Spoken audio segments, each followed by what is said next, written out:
Muy buenas tardes a todas y a todos y muchísimas gracias por acompañarnos en este acto de presentación en público, porque como explicará luego el director, ya lleva un cierto recorrido de ediciones Complutense. Y quiero aprovechar para agradecer muy especialmente al Círculo de Bellas Artes en la presencia en la persona de su presidente por acogernos en este magnífico marco. Esperemos que no se nos distraigan ustedes mucho con la vista por las ventanas. Pero muchísimas gracias de verdad por acompañarnos, porque para nosotros, para la Universidad Complutense, para mí como rector y todo el colectivo universitario al que represento, realmente es importante el ver esta acogida, el contar con su calor, con su presencia en esto que para nosotros, y no voy a decir más palabras porque si no luego me repetiré después y no quiero repetirme, es realmente una iniciativa muy importante. Así que sin más, reiterándoles las buenas tardes de nuevo, pues vamos a dar comienzo a este acto y en primer lugar quiero dar la palabra a nuestro anfitrión, reiterándole el agradecimiento una vez más, Juan Miguel Hernández León, presidente del Círculo de Bellas Artes. Juan Miguel, por favor. Pues muchas gracias, rector, y bienvenidos a todos ustedes a esta casa, que es, como es bien sabido, es la casa de todos. Decirle que, en primer lugar, estoy feliz, encantado de que precisamente la presentación de esta editorial académica universitaria de la Universidad Complutense se realice en un espacio como el Círculo de Bellas Artes de Madrid, por varias circunstancias. En primer lugar, porque siempre hemos pretendido ser una plataforma y la casa de la libertad de expresión de la cultura y, por supuesto, en todos sus ribetes y connotaciones académicas, como no. Y después que como universitario también, aunque soy de otra universidad, por el momento, porque dada la provecta edad a los eméritos nos echan con una cierta rapidez, decirles que me siento también como en mi casa. Al fin y al cabo compartimos espacios, compartimos la ciudad universitaria, Universidad Politécnica y Universidad Complutense. Incluso hemos tenido, no sé si todavía existe, campus de excelencia en común, del cual precisamente por iniciativa y persistencia del actual rector de la Universidad Complutense, entonces vicerrector, yo me tuve que ubicar como uno de los coordinadores de los dos de ese campus de excelencia que reunía ambas universidades. Para mí, en último caso, como lector empedernido, estudioso, incluso fetichista del libro y del papel, aunque ya sé que hoy se va a discutir de la relación entre el libro digital, el libro electrónico y el libro de papel, puesto que es algo que en múltiples iniciativas editoriales se está empezando o lleva ya un cierto tiempo funcionando, los viejos dinosaurios lectores no podemos olvidar el fetichismo del papel. Pero yo creo que hay más circunstancias. Decirles también que, incluso en lo personal, y permítanme que haga estas referencias, yo que soy director de varias colecciones de editoriales privadas en el campo de las humanidades, cualquier tipo de iniciativa que proponga, fomente la publicación de libros en cualquiera de sus facetas o formatos materiales, me parece una iniciativa fundamental. Me acaba de explicar el director de Ediciones Complutense que ya hay 20 títulos publicados. No es mal comienzo, toda vez que me imagino que la producción científica de una universidad como la Complutense va a ser capaz de conseguir auténticos récords en la publicación editorial. Bien, el libro Es una cuestión y la escritura que, como me han dicho además que solo tengo 5 minutos, voy a ahorrarles una cierta de referencias de tipo pedante al famoso mito de Platón entre Teus y Tamut y el problema de la escritura, la memoria, etcétera, pero reivindicar la escritura. No es que esté contra el logocentrismo como Derrida, pero sí reivindico el papel de la escritura también como complemento, porque todo libro es un espejo y es una apertura al mundo. Y es un diálogo con uno mismo a través de grafismos, de letras, etcétera. Yo, en ese sentido, creo que el libro ha tenido muchas amenazas. Yo recuerdo, la gente de mi generación, aquellos textos apocalípticos de McLuhan, cuando nos advertía de la crisis del mundo editorial, del libro, el valor y el poder de la imagen y tantas tonterías como uno ha llegado a escuchar a lo largo de su vida, eso de que una imagen vale más que 1000 palabras, pues depende, miren, depende. Hay a veces una palabra que vale más que 1000 imágenes y a veces 1000 palabras que se podían haber ahorrado y sobre todo no haber consumido papel, que el tema de la conservación del medio ambiente exige ser discretos y selectivos en lo que se publica. Yo no quiero, tranquilos que ayer tuve mi clase de posgrado y ya he venido llorado de casa, solo felicitar de nuevo a la Universidad Complutense, a la editorial, desearle el mejor y la más fructífera y larga vida, sobre todo teniendo en cuenta, y esto lo saben ustedes tan bien como yo, que hoy en día, sin la producción científica, sin una editorial, sin un sistema de ediciones efectivo, serio, riguroso, las universidades en los rankings tenemos muchos problemas. Es uno de los factores. Por tanto, enhorabuena, sean bienvenidos a esta casa, que saben que es toda su casa. Y hablando de la memoria, y si me permites un spot comercial ligero, decirles que están todos ustedes invitados a una gran exposición que inauguramos mañana en esta casa, hablando de la memoria y de la imagen, que es el Archivo del Planeta, aquella iniciativa del filántropo y banquero francés Albert Kahn, que construyó a través de 75.000 fotografías y 150.000 metros de película, un archivo de ese mundo que él pensaba que iba a acabar. Desde luego su mundo acabó, pero gracias a personas como él hemos podido conservarlo, no solo con la imagen, sino también con las palabras. Enhorabuena y muchas gracias por venir aquí.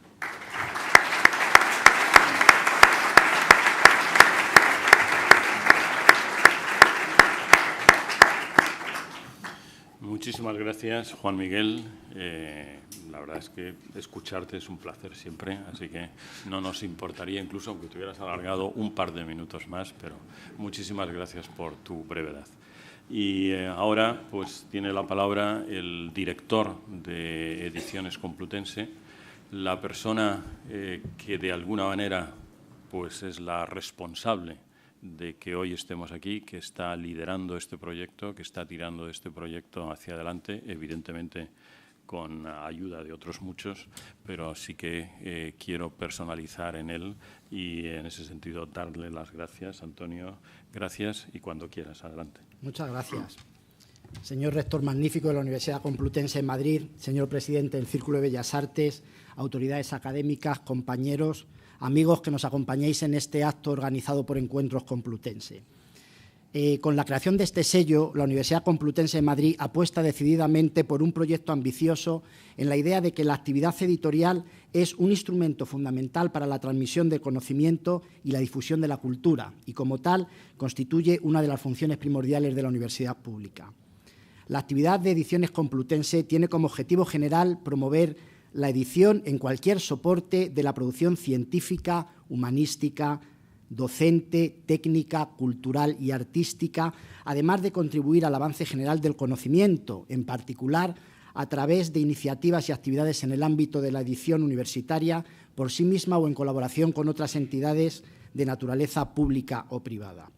Las obras editadas, que son sometidas a un riguroso protocolo de selección y evaluación, se adscriben a una de las siguientes líneas: investigación, incluidas las revistas científicas publicadas en abierto en el portal Revistas Científicas Complutenses, docencia, divulgación y difusión cultural, actividad institucional de la UCM y Varia. Nuestro sello está abierto a todos los autores que quieran presentar sus proyectos editoriales, tanto de la Universidad Complutense como de otros centros nacionales y extranjeros, y aspira a convertirse en un referente de la edición académica. La edición universitaria está lejos de ser una simple transmisora de lo que se está enseñando e investigando para compartirlo con la comunidad. Más allá, la editorial, por medio de sus procesos, logra legitimidad y le da valor añadido a su producción. El editor se convierte así en comunicador y en un mediador dialógico e intelectual entre las diversas comunidades académicas. Como editores universitarios, hemos de dirigirnos hacia la exploración y apertura de nuevos espacios y escenarios que propicien y permitan una interlocución dinámica del saber. Hemos de ser protagonistas de las funciones sustantivas del quehacer universitario, docencia, investigación y extensión. Para ello, hemos de construir sistemas de información que permitan que la producción editorial circule, un marco que promueva la discusión, el debate. Pero además, como editores universitarios, hemos de proponer caminos para que aquello que publicamos llegue al aula de forma dinámica y eficiente. Y no podemos olvidar una actividad de divulgación que explore nuevas vías para contribuir a la interlocución permanente entre los investigadores y los lectores, lo cual desembocará en la extensión a la sociedad. Todo ello para dinamizar el conocimiento en beneficio de todos. La universidad, con su sello editorial, ha de buscar formar, pero también tener repercusión social desde la formación y el conocimiento. Al publicar, la universidad concede a sus libros el derecho de existencia y los recomienda como creaciones valiosas y plenas de sentido. Publicar es hacer público lo que nuestra institución considera que es valioso.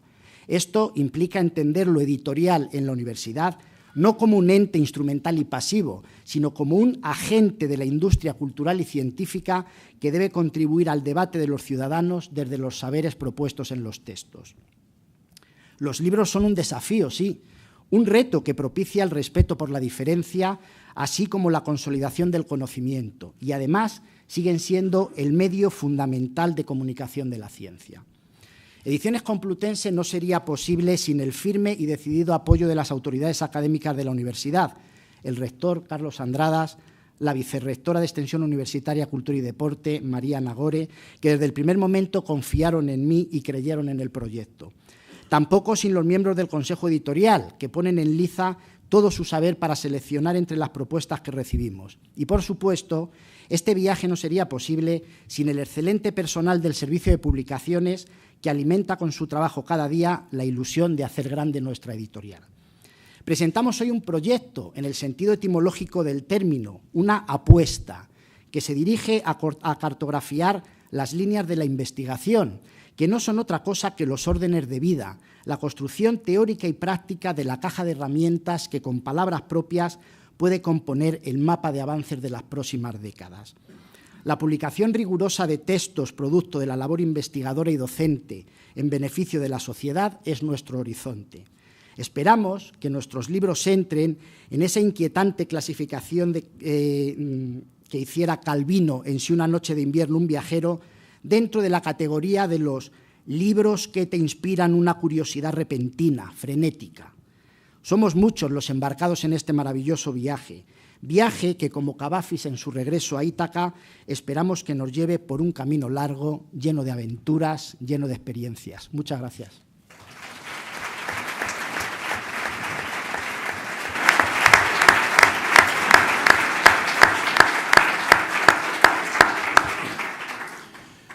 Bueno, antes de dar paso a las mesas que van a continuar, yo sí que quería pues repetir de alguna manera y ampliar algunas de las cosas que he dicho al comienzo, ¿no?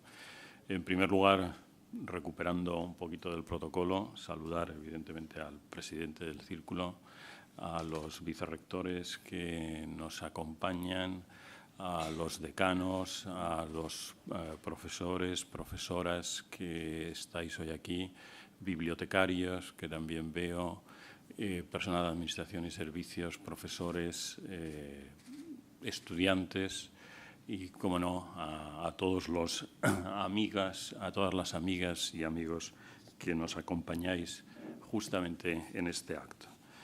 Estaba mirando, conforme iba hablando Antonio, sin perder, por supuesto, un ápice de atención, pero estaba mirando y veía y veo muchas caras conocidas, ¿no?, de amigos de la Universidad Complutense, científicos, matemáticos, filólogos, historiadores, artistas, también del área de ciencias de la salud.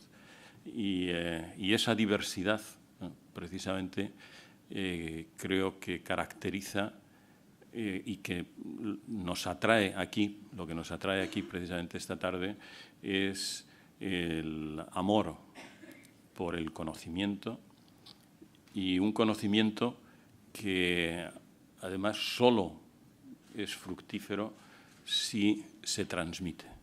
Y precisamente esa transmisión por la palabra, y en particular por la palabra escrita, es lo que hace, yo diría, imprescindible que la Universidad Complutense cuente con un sello editorial. Un sello editorial que ha tenido pues, muchas peripecias, vicisitudes, porque ya existió en el pasado una editorial complutense que atravesó por distintas etapas, que finalmente tuvo que cerrar. Y hablando pues, al principio del mandato nuestro, ¿no?, de mi equipo y mío como rector, pues hablando con el equipo, con la vicerrectora de Cultura y Deporte, pues teníamos claro desde el principio que queríamos apostar por la recuperación como he dicho, de algo que yo creo que es imprescindible en una universidad pública como la Universidad Complutense, y es la puesta en marcha, la recuperación, el impulso de un sello editorial propio. Y pues nos pusimos a trabajar en ello. Tuvimos la habilidad de embaucar a Antonio, cosa que no fue difícil porque el proyecto pues prácticamente lo asumió desde el primer momento, y pues de aquellas lluvias, ¿no?, pues efectivamente estos barros afortunadamente benignos que nos han traído hoy aquí. Es un sello editorial que tiene como, yo creo, pues garantía y como leitmotiv la calidad y la calidad. Y unido, yo creo también al mismo tiempo, pues a la oportunidad, es decir, a buscar calidad, pero también, digamos, teniendo en cuenta abrir, dar cabida a aquellas páginas, a aquellas obras que también son oportunas porque son perennes en muchos casos, y ahí hay una labor de recuperación de grandes clásicos que está haciendo desde el sello editorial, y otras porque efectivamente son oportunas porque arrojan luz en momentos en los cuales pues, hace falta y son especialmente oportunos para ella, ¿no? Que aspiramos a lograr ser una referencia en el mundo editorial académico, y que, como ha dicho también Antonio, pero yo quiero repetir, no es una editorial que creamos en la Universidad Complutense para los profesores de la Universidad Complutense, no.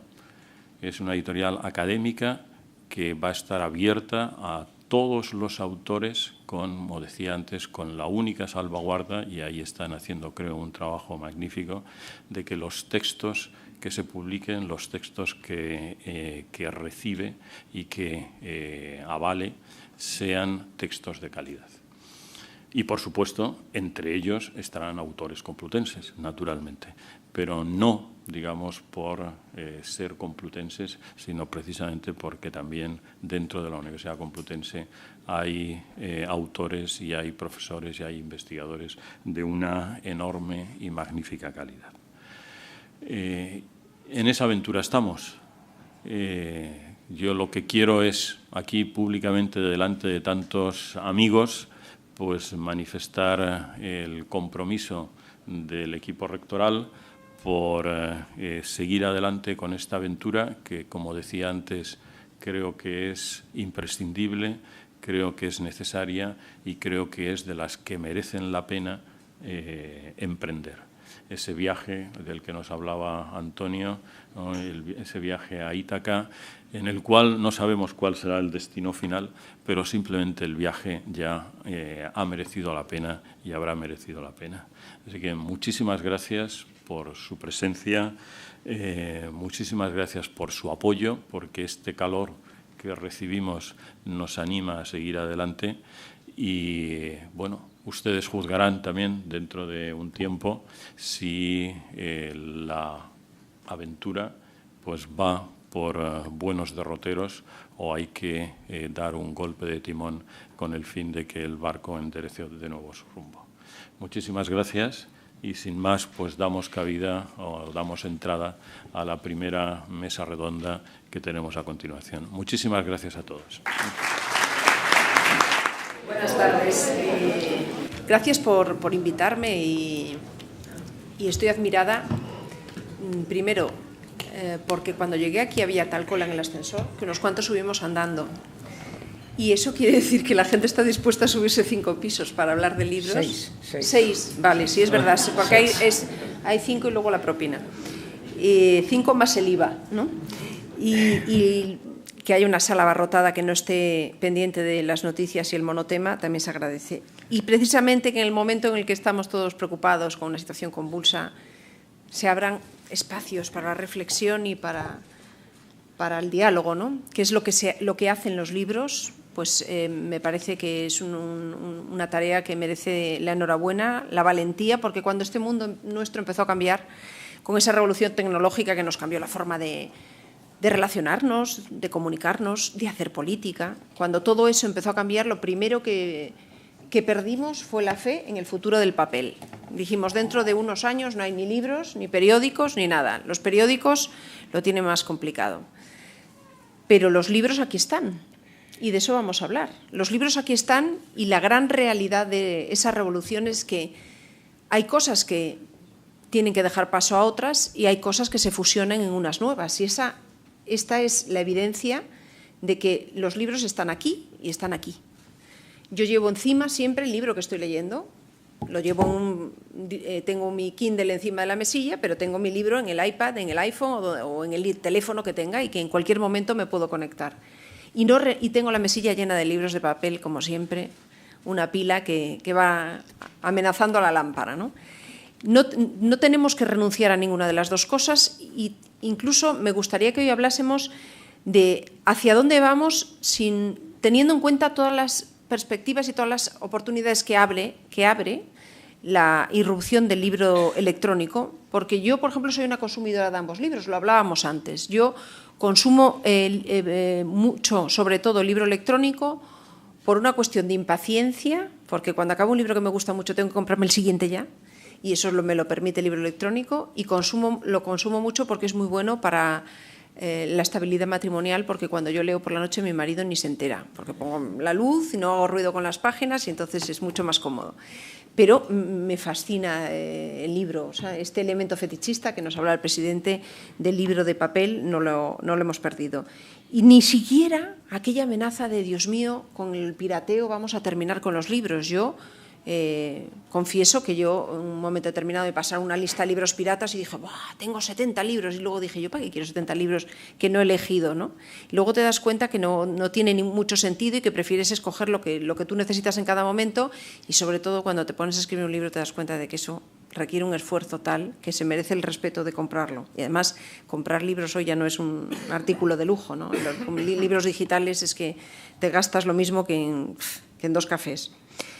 Entonces, en estos tiempos tan convulsos que estemos inaugurando, aunque ya tiene mucho trabajo hecho, estemos asistiendo, digamos, al bautizo, a la fiesta de recepción de una nueva editorial, y además una editorial para pensar, reflexionar, para abrirse al mundo, es un lujo, y además que podamos plantearnos hacia dónde vamos con 2 personas con dos experiencias muy distintas, José Álvarez Junco y Luis Collado, porque José Álvarez Junco me parece que es más reticente al libro electrónico, me pareció en la conversación que tuvimos antes. Más viejo, quieres decir. No, me parece que en eso no tiene que ver. En otras cosas sí, yo entiendo que para una persona muy mayor, como yo he visto a mi madre intentando explicarle cómo se escribe un correo electrónico y al terminar una larga charla me preguntó, ¿y la florecita cuándo la pones? Y yo dije, ¿en qué momento nos hemos perdido? Y era la arroba, pobre, que no sabía dónde iba. Bueno, pues es verdad que para determinadas cosas sí, pero el libro electrónico es tan sencillo como abrir y darle al dedo para adelante y para atrás, ¿no? Pero yo creo que es cuestión de gustos, ¿no? Pero bueno, aquí nos acompaña Luis Collado de Google Play Books, así que supongo que tendremos las dos posiciones defendidas con la misma pasión. Yo me gustaría empezar, si os parece, por Luis Collado, preguntándole hacia dónde vamos, si él es partidario de la coexistencia de los dos modelos o si nos quedaremos, si uno terminará ocupando el espacio del otro. Buenas tardes. Bueno, antes de nada, enhorabuena a Ediciones Complutense. Siempre es de agradecer que aparezcan nuevos proyectos editoriales, sobre todo en ciertos ámbitos como el académico, en los cuales digamos, el objetivo empresarial de obtener beneficios no es el primario. Por lo tanto, siempre es bienvenido tener un proyecto como el vuestro. En segundo lugar, me he tenido que recoger una lagrimita, porque lo que has dicho, María, siempre ha sido mi posición. Y es la primera vez que oigo a un periodista o una periodista decir y hablar de los dos tipos de libros o los dos formatos de manera indistinta, sin mayor problema. Porque hasta ahora, de manera inconsciente o de manera, digamos, interesada, se han presentado el libro en papel y el libro electrónico como formatos antagónicos, como una lucha de formatos. No, es que va a desaparecer el libro en papel porque el libro electrónico le va a ganar. Es que no, es que el libro electrónico nunca va a tener futuro porque donde esté el romanticismo de coger un libro en papel, etc. ¿Por qué? Es decir, existen dos formatos y lo importante es que haya al final, independientemente de qué formato se use, más gente que lea, más gente que adquiera conocimiento gracias a los libros, más gente que adquiera cultura gracias a los libros. Pero dará lo mismo que sea un libro en papel y un libro electrónico. Quien quiera ser fetichista y quien quiera ser romántico del olor a tinta, pues que siga leyendo en papel, no pasa nada. Y quien quiera pues tener la inmediatez o tener la posibilidad de probar y dejar, etcétera, etcétera, pues tiene otros formatos a su alcance.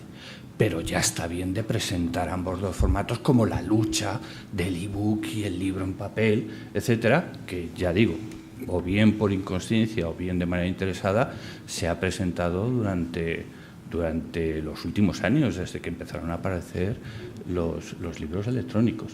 Por lo tanto, el futuro será de convivencia, el futuro será lo que todos nosotros o lo que la gente de ahí fuera quiera. Si la gente quiere leer en papel, pues el libro en papel seguirá existiendo. Si la gente quiere leer el libro en formato electrónico, pues el formato electrónico seguirá existiendo y seguirá desarrollándose. Y el porcentaje en el cual uno u otro se desarrolle, viva y o muera, pues va a depender de todos nosotros, no va a depender de las guerras interesadas que a algunos les interesa poner encima de la mesa. Yo quería preguntarle a José Álvarez Junco qué le parece esa ventana de oportunidades que abre el llevar un texto, una literatura, un estudio, un análisis a cualquier rincón del mundo donde pueda llegar Internet, que eso es cuestión de nada, porque hace nada nos parecía imposible tener acceso con el móvil, donde ya no llega Internet por la vía tradicional, llega unas antenas por satélite. Ahora ya tenemos esa capacidad de tenerlo hasta en los aviones. Esto va tan rápido que Internet llegará a la gente que no tenía acceso a la cultura. Y por esa carretera uno tiene acceso a cualquier libro con un clic. Y eso es una ventana de oportunidades para la humanidad, ¿no? Para la educación. Pues naturalmente es una revolución impresionante, es la revolución más enorme que me ha tocado vivir en mi vida. y supongo que a todos los presentes. Es una cosa que, nunca vista. Los que tenemos ya cierta edad hemos empezado a trabajar. Yo empecé mi tesis doctoral prácticamente copiando libros a mano. No había fotocopias. Allá por el año 66-67 en la Universidad de Madrid no había fotocopiadoras. Empezaron a entrar por entonces. Y los dos primeros libros, me acuerdo muy bien, que tenían que ver directamente con mi tesis y que solo estaban en la Biblioteca Nacional, uno de ellos en la Biblioteca de París, pues prácticamente me tocó copiarlos a mano, ¿no? Poco después entraron las fotocopias, unas fotocopias terroríficas, porque eran papel plomo, llevabas 20 fotocopias a mano y se te caía la cartera, era una cosa tremenda. Tal. Poco después, todo fue bastante rápido, ya por el 70, 71 iban entrando ya los microfilms, y los microfilms, yo me dediqué a recoger microfilms, prensa del siglo XIX y tal en microfilm, que ahora mismo, por cierto, han pasado 40 años y el microfilm empieza a correrse y a irse, el blanco y el negro, y ya no sirven, hay que digitalizar porque esos microfilms se han estropeado, ¿eh? Y después de los microfilms vinieron otras cosas, es que esto es increíble, ¿no? Y empezaron, claro, a hacerte envíos por email. Y ahora, pues el último libro importante que yo he escrito, de cierta importancia, que es las historias de España, pues de repente me encontraba la historia de España escrita por el cardenal no sé cuánto, es un italiano del que no había oído hablar nunca, y solo hay un ejemplar o dos o tal, están en tales bibliotecas italianas. Tendría que hacer un viaje a Italia. ¿Qué va? Te pones en la tal, das cardenal tal, historia de España, y tienes el texto entero en la pantalla delante de ti. Pero bueno, ¿de qué mayores ventajas podemos disfrutar? Esto no tiene nada que ver con lo que era la realidad hace solo 50 años. Yo supongo que para el autor hay una cosa que a mí me llama la atención cuando cojo un libro electrónico, por lo menos en el formato que yo uso, que de repente me encuentro un subrayado así muy tenue, que es que el libro me anticipa lo que otros han subrayado, ¿no? Sí. Entonces supongo que para el autor esto de poder comprobar, esto es una respuesta inmediata a su texto. Eso también es un feedback que era impensable de otra manera, ¿no? Y que el libro electrónico le está permitiendo. Claro, y que es único, porque es que cualquier otra cosa, cualquier otra vía de información es unilateral, solo va de un lado a otro, mientras que esta permite el feedback. Esta es recíproca. Luis, además, el libro electrónico está permitiendo a una serie de autores que no tenían acceso a una editorial, ¿no? Hay gente que quiere escribir, que tiene una historia que contar y que a veces esa historia nos puede sorprender, porque ahí descubrimos gente que no había escrito nunca un libro y de repente se ha convertido en bestseller. Hay pocos casos, pero los hay. Esa gente lo tenía muy complicado para autofinanciarse una versión en papel. El libro electrónico le abre una oportunidad y está esto organizado de tal manera que cualquiera, digamos, pueda acceder o... Sí, digamos que no solo el libro electrónico, ¿eh?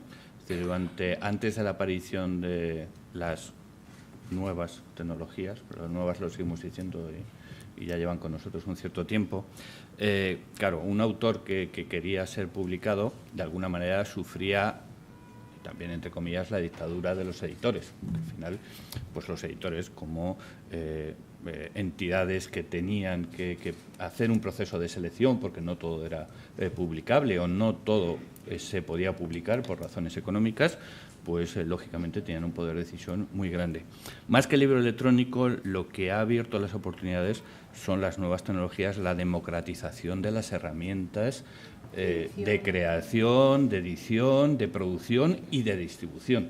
Es decir, ha sido Internet realmente quien ha abierto las posibilidades para que cualquier persona que tenga algo que decir, que tenga una inquietud para expresar algo, pues lo pueda escribir y lo pueda dar a conocer sin la necesidad de una estructura editorial detrás, que siempre es valorable, pero que ahora no es imprescindible.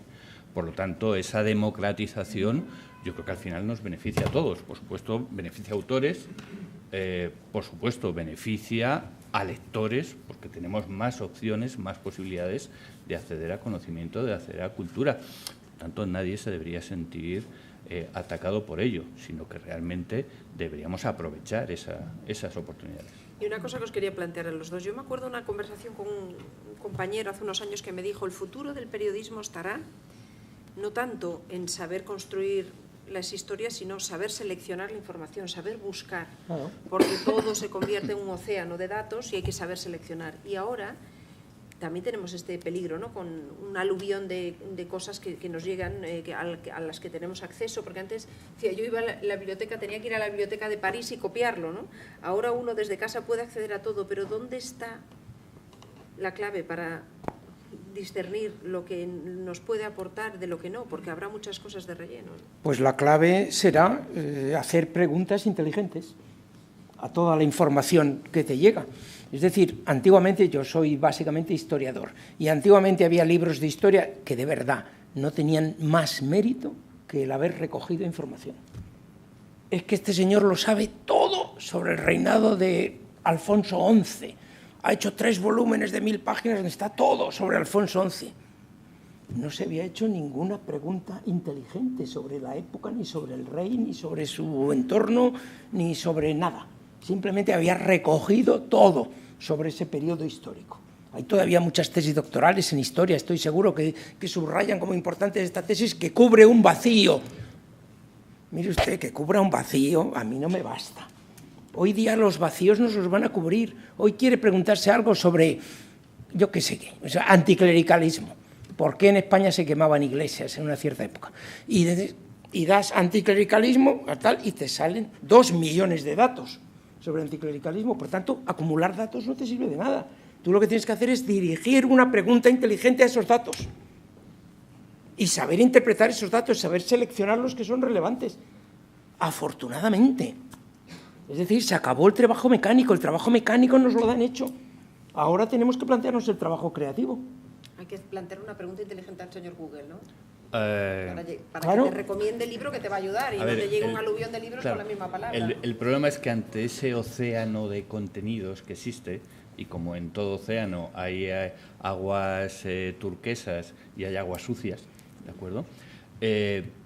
Claro, la matemática, al final, el algoritmo, etcétera, te ayuda, porque al fin y al cabo te rankea resultados, etcétera.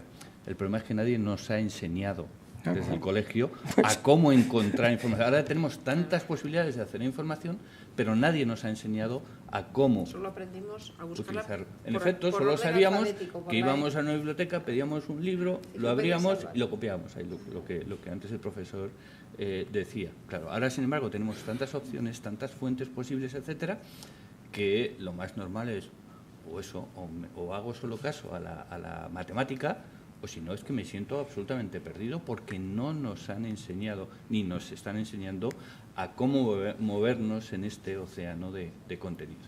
¿Y cómo funciona aquí la crítica?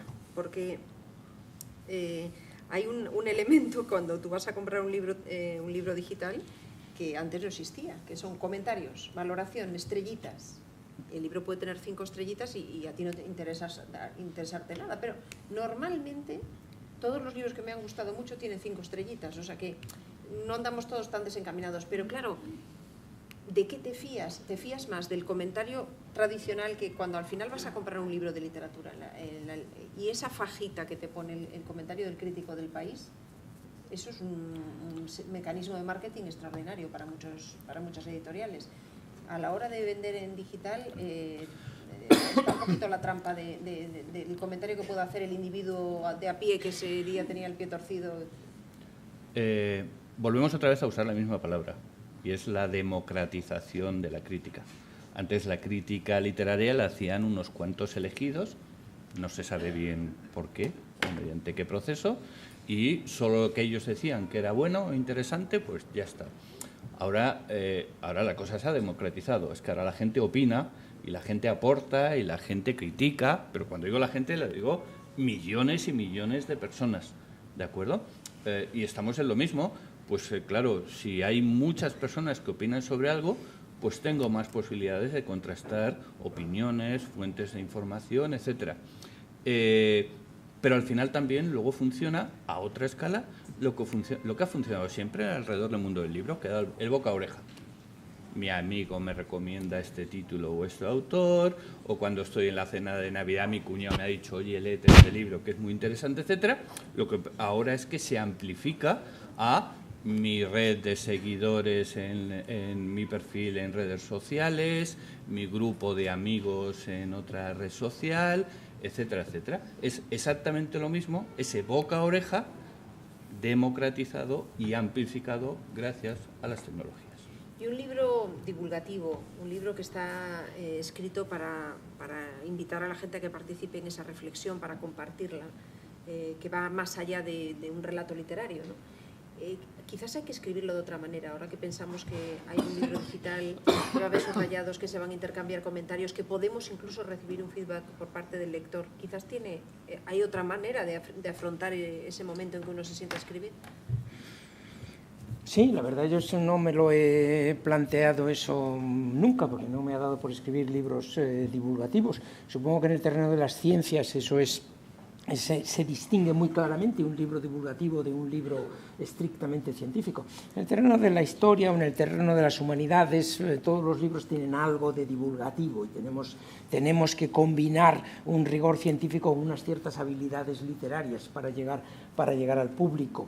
Pero sí, con estos nuevos medios supongo que cambia la forma de información. Ahora, volviendo un momento al tema anterior, ¿te fías o no te fías de lo que diga la mayoría de la gente que le ha puesto estrellitas a un libro y tal? Bueno, pues estos son los problemas de la democracia, ¿verdad? En política también. Todo el mundo opina. No conozco un sistema mejor, es decir, un sistema menos malo que la democracia. Pero la democracia tiene sus problemas. La democracia puede llevar a elegir a un Donald Trump. Sí, personajes completamente faltos de materia gris, pero capaces de comunicar y capaces de vulgarizar y capaces de halagar lo que antes se llamaba las más bajas pasiones de la gente, pues pueden ganar unas elecciones. Y lo mismo puede ocurrir con un libro o lo que sea, o con una película, o que salga y que reciba muchísimos aplausos de mucha gente y que, sin embargo, en tu opinión, sea pésimo. ¿Tú crees, Luis, que los autores tienen que tener en cuenta que el libro pues va a ser eso, subrayado en público, ¿no? Porque antes uno doblaba sus páginas en la intimidad de su mesilla, pero ahora el libro es subrayado en público. Sí. Yo creo que el papel de los autores también...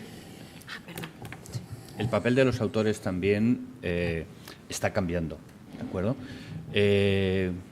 Hasta hace relativamente poco tiempo el papel del autor acababa prácticamente cuando acababa de escribir su libro. Si acaso revisaba un poquito las primeras galeradas, etcétera, y la editorial le llevaba pues a un par de eventos aquí en el Círculo de Bellas Artes o en cualquier otro sitio a presentar su libro y ya está. Ahora, con todas estas nuevas posibilidades, primero el autor es el primer elemento de marketing de su propia obra, ¿de acuerdo? Es el primer elemento promocional de sus libros, ¿de acuerdo? Por lo tanto, su papel cambia radicalmente. ¿Eso qué significa? Que el autor pasa de ser un mero creador casi a ser un vendedor de su propia obra. Y como tal, por lo tanto, tiene que asumir que su obra está expuesta a mucha más gente, está expuesta a muchas más posibilidades, está expuesta a que la gente, aunque no tenga un cierto nivel literario, crítico, profesional, etcétera, va a opinar de lo que él ha escrito, va a subrayar, va a tachar o va a poder decir sencillamente en una red social que sirve de altavoz para mucha más gente de vaya... Castaña. Sí, mejor, vaya... En fin, me he controlado. Vaya castaña de libro que ha escrito fulanito esta vez. Tiene que estar abierto, pero también tiene que estar involucrado en que él es una parte absolutamente activa de todo el proceso de la vida de su propia obra. Y hay un elemento que supongo que es determinante. Comentábamos antes de empezar, un libro que escribimos hace 20 años sobre el Parlamento y que ahora resulta que nos lo han reeditado y tal. Bueno, esto ya no es un problema. El libro que existe va a existir siempre, ¿no?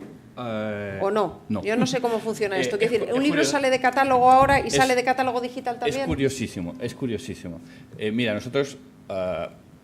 gracias, por ejemplo, entre otras entidades, a la Universidad Complutense de Madrid, tenemos más de 30 millones de libros digitalizados, ¿de acuerdo? libros accesibles, en dominio público, accesibles desde cualquier parte del mundo, desde cualquier ordenador o teléfono. Es curioso la cantidad de solicitudes que recibimos todos los días de por favor retire este libro que publiqué hace 25 años, pero es que me da vergüenza que eso esté accesible a través de Internet y que cualquier persona, por Dios, ¿qué van a pensar de mí? Cualquier persona vea esto. Claro, nuestra posición es, vale, por supuesto, lo podemos retirar, pero también hay que pensar de que tu obra fue tu obra y tenía su valor en el momento en el que fue publicado. Claro, pues estamos viendo, la tecnología avanza a una velocidad enorme, corrientes de pensamiento, etcétera. Nadie tiene por qué pensar que lo que era válido o útil o actual hace 25 años lo sea también ahora, pero al final y al cabo forma parte de nuestro acervo cultural, etcétera. Pero sin embargo hay un montón de autores que están todos los días diciendo quítalo, quítalo, qué vergüenza que eso esté ahí accesible. Pero no todos los libros están digitalizados y hay muchos libros de consulta, que libros científicos, libros divulgativos, que no son literatura, que lo tienes que comprar en papel porque no lo encuentras. Y ¿cuál es el coste de digitalizar lo que hay? Seguiremos, decir, cosas que se han publicado recientemente, no encuentras siempre las dos versiones. No, claro. Y esto, ¿cuál es dónde se pone la barrera, ¿no? Para decidir? Porque, por ejemplo, todo lo que tenga que ver con educación quizás es lo que tendría que estar más accesible en cualquier rincón del mundo.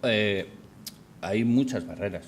Está la barrera, pues al fin y al cabo, de las leyes de propiedad intelectual, de copyright que existen y que limitan muchas posibilidades que las nuevas tecnologías ofrecen, ¿de acuerdo?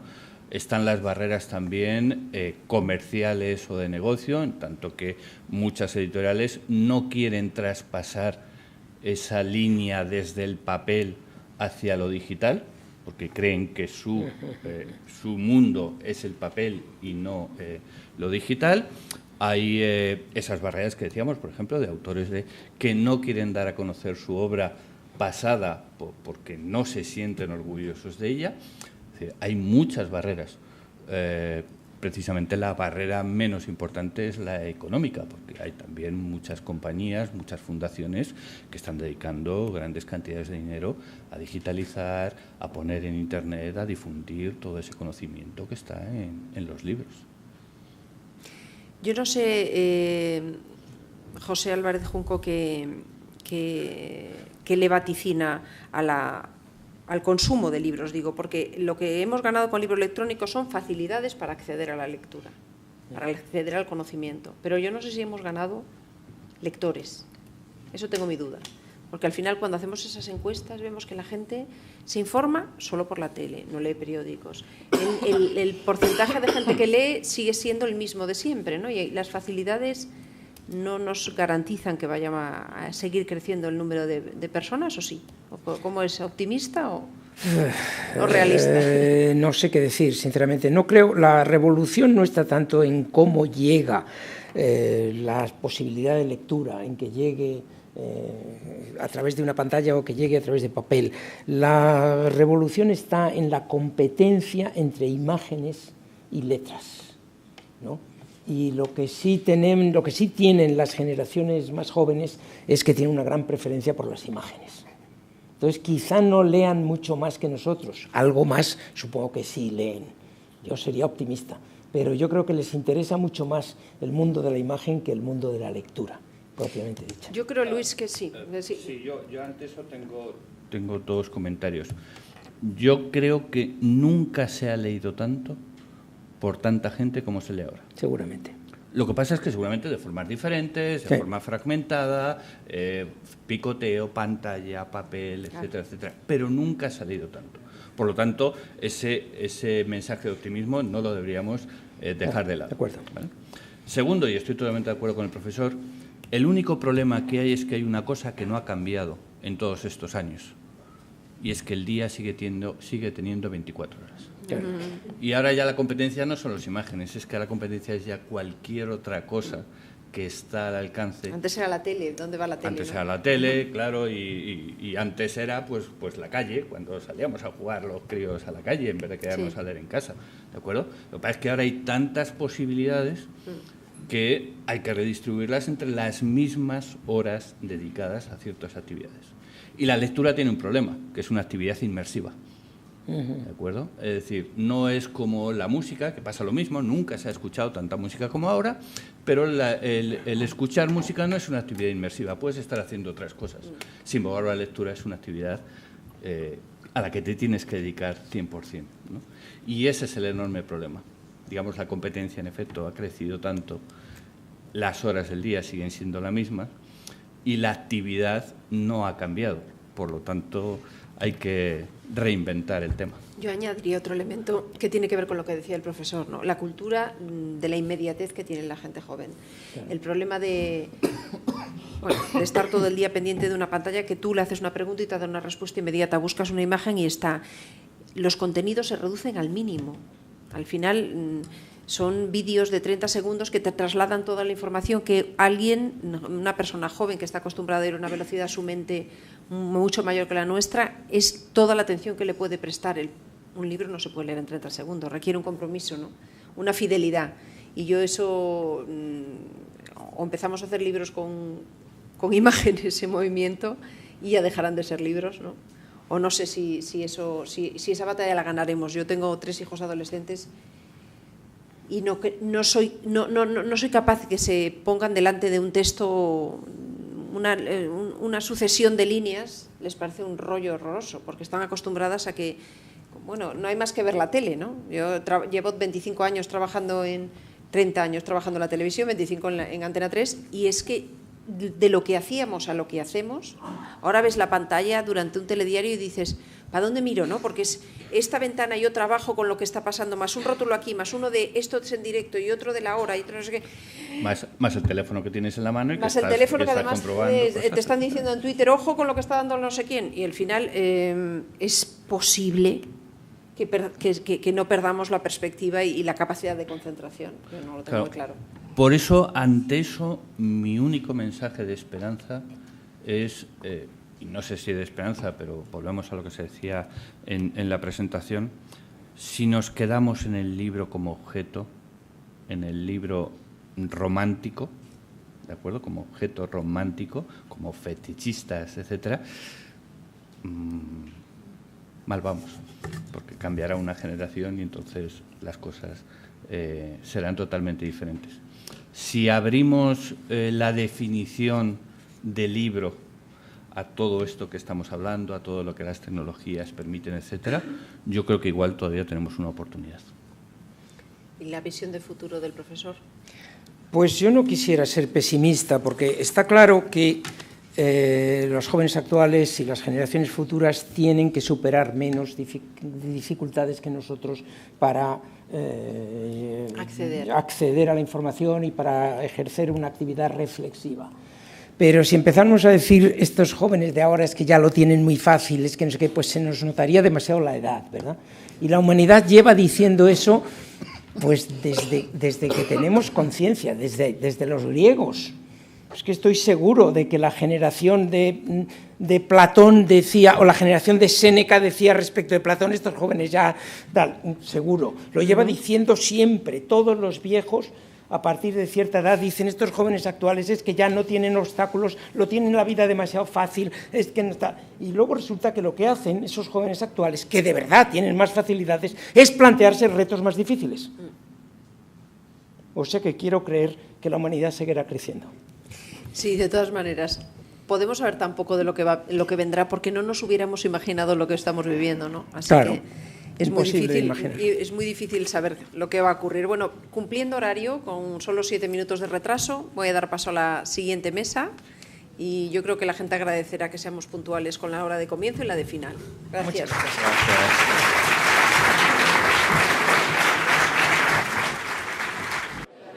Muchas gracias otra vez por haber venido y bueno, y enhorabuena a todos, ¿no? Porque esto es una fiesta, presentar un libro siempre es una fiesta, pero presentar una editorial ya, además de una fiesta, es casi un milagro.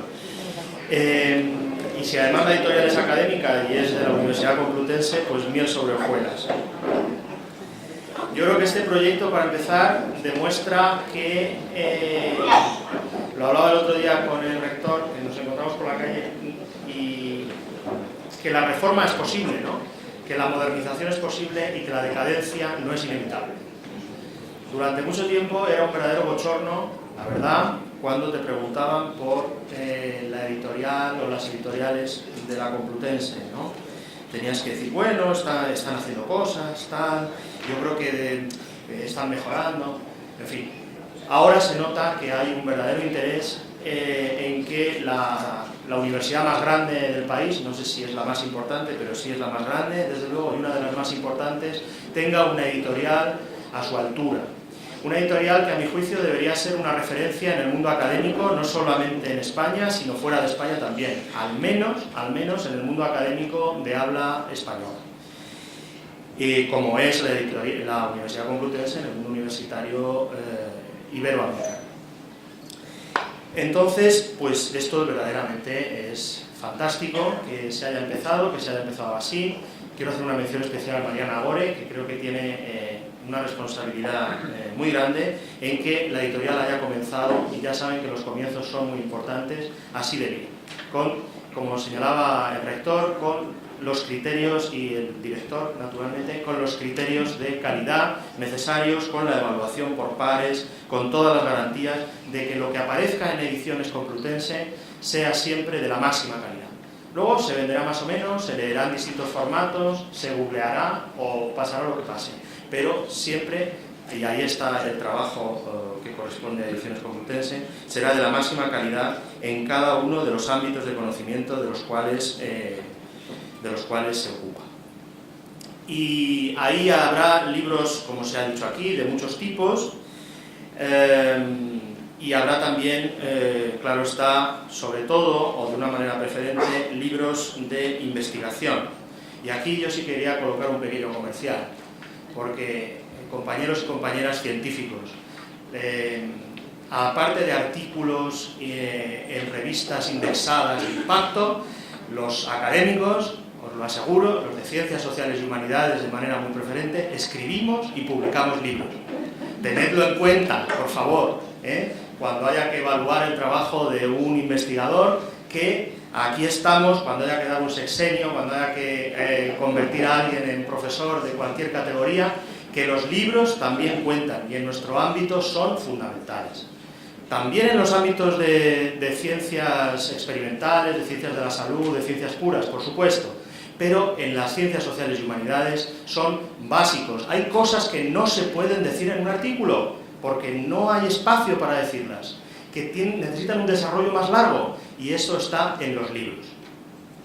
Bueno, esto, perdonadme, pero lo tenía que decir. Tengo la suerte de moderar una mesa de especialistas, entonces yo me voy a callar a continuación. Simplemente quiero presentarles mínimamente, y cada uno pues hablará del libro académico, que es de lo que trata esta mesa redonda, desde su especialidad. En primer lugar, Antonio María Ávila, que es director ejecutivo de la Federación de Gremios de Editores de España y profesor universitario. Después hablará Elea Jiménez Toledo, que es científica titular del Consejo Superior de Investigaciones Científicas y directora del Grupo de Investigación sobre el Libro Académico, que está haciendo una grandísima labor en ese ámbito.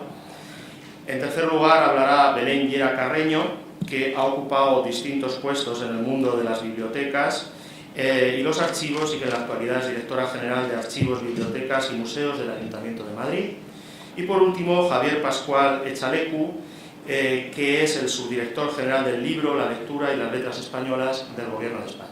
Así que tenemos una representación magnífica de distintos ámbitos relacionados con el libro, y vamos a centrar sus intervenciones en el libro académico, para a continuación dar la palabra al público y que también pueda haber opiniones por su parte. Y sin más, les cedo la palabra. Antonio.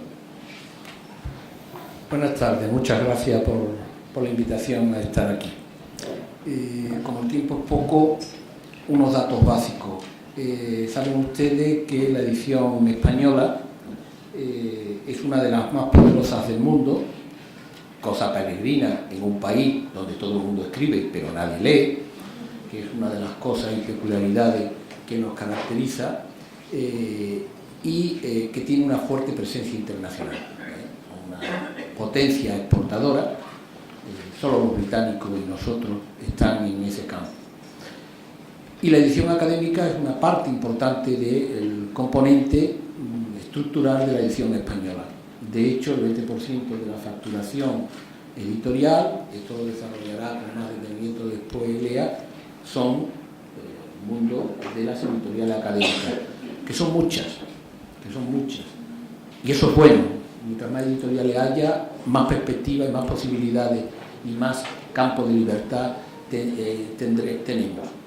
Sin embargo, digamos que cuando nosotros, que nos dedicamos a la exportación en gran parte en la Federación de Gremios de Editores de España, vamos acudiendo a la feria, detectamos que somos buenos vendedores de literatura, sobre todo de infantil y juvenil. Somos vendedores natos, vendemos más derechos que los que compramos. Quiero decir, yo creo que el criterio de compra y venta de los derechos, o sea, para que se nos traduzcan nuestros libros a otros idiomas, es un referente muy bueno de la calidad, porque nos puede gustar a nosotros, pero si solo nos gusta a nosotros algo pasa, pero cuando resulta que a un chino, a un japonés, a un coreano, a un holandés, a un alemán, a un sueco le interesa lo que están haciendo aquí, pues que no somos tan malos.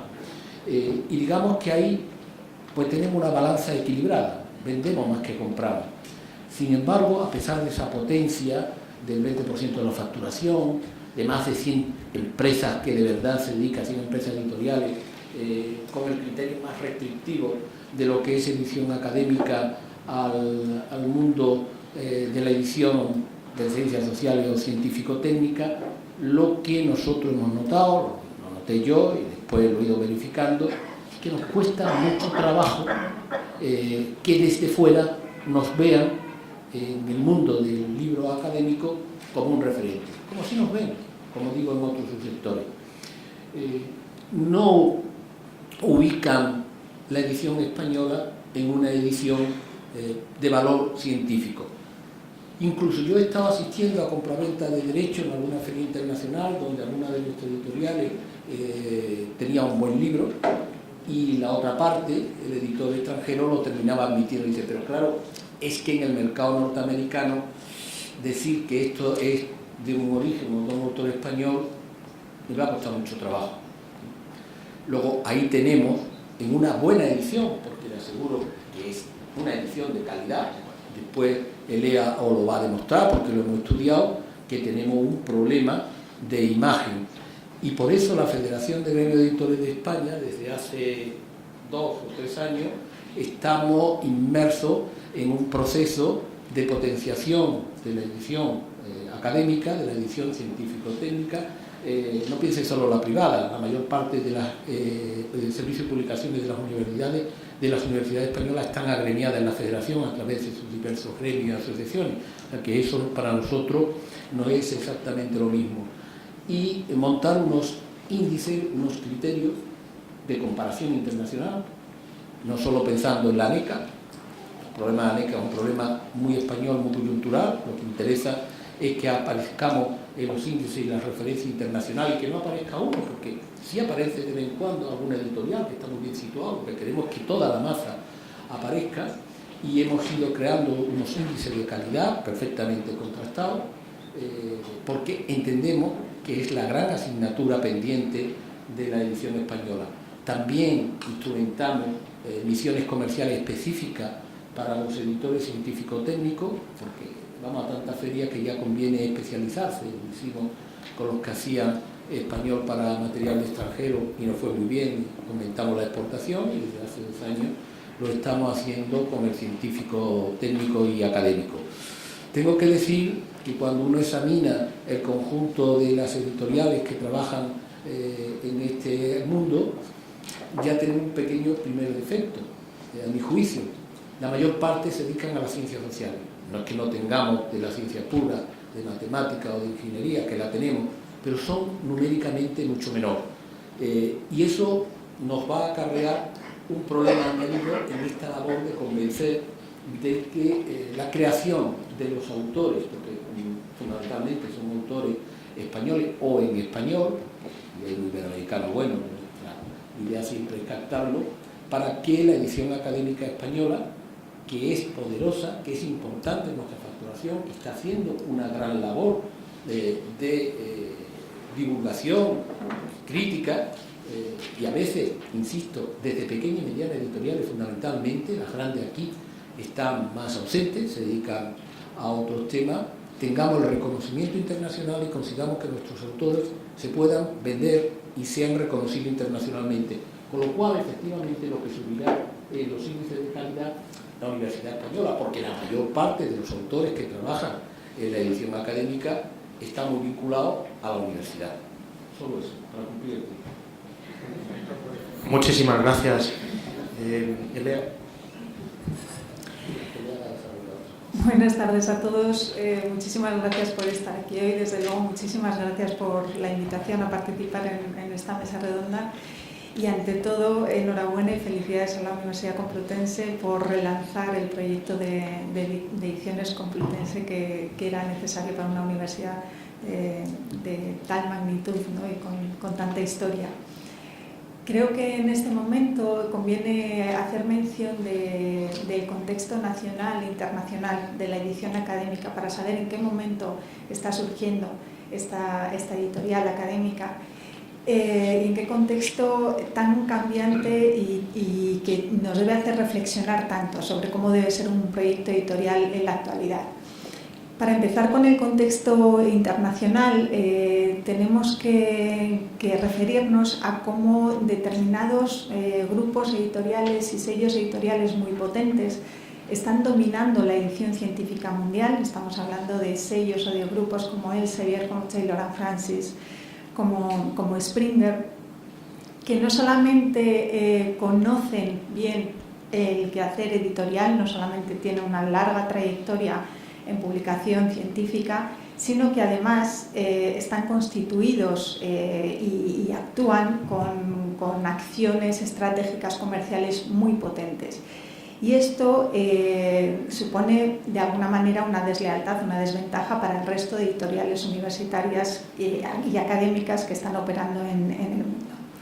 Sin embargo, aunque esa posición de liderazgo es clarísima y todos los académicos, todos los que producimos libros, todos los que producimos artículos de revistas científicas estamos al tanto de esa situación, también tenemos que observar cómo están surgiendo otras iniciativas y esto lo ha puesto de manifiesto, por ejemplo, asociaciones o entidades como JISC en su último informe, donde da a conocer iniciativas, nuevas estructuras editoriales que quieren precisamente ser una alternativa a esos grandes grupos editoriales.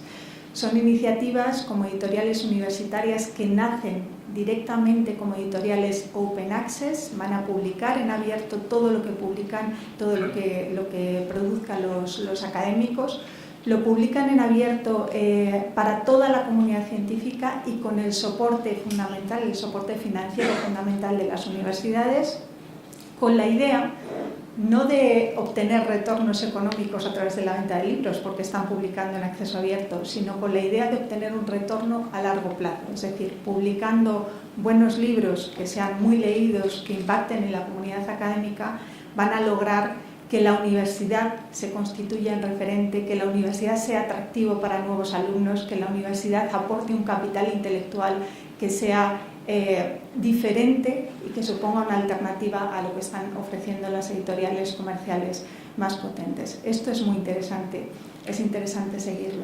Y es interesante saber también cómo las bibliotecas universitarias han pensado en este movimiento de acceso abierto y han transformado su rol. Los bibliotecarios presentes en la sala estarán al tanto de iniciativas como Knowledge Unlatched, que supone una estructura de crowdfunding, una estructura de cofinanciación de las ediciones académicas que son gestionadas por los sellos comerciales tradicionales, es decir, son originales, que son seleccionados rigurosamente por los equipos editoriales de esos sellos editoriales, pero que salen a la luz de manera abierta para toda la comunidad científica gracias a las pequeñas o grandes aportaciones de distintas bibliotecas universitarias en todo el mundo. Están cofinanciando ediciones precisamente para que el conocimiento científico generado en universidades normalmente públicas sea o esté disponible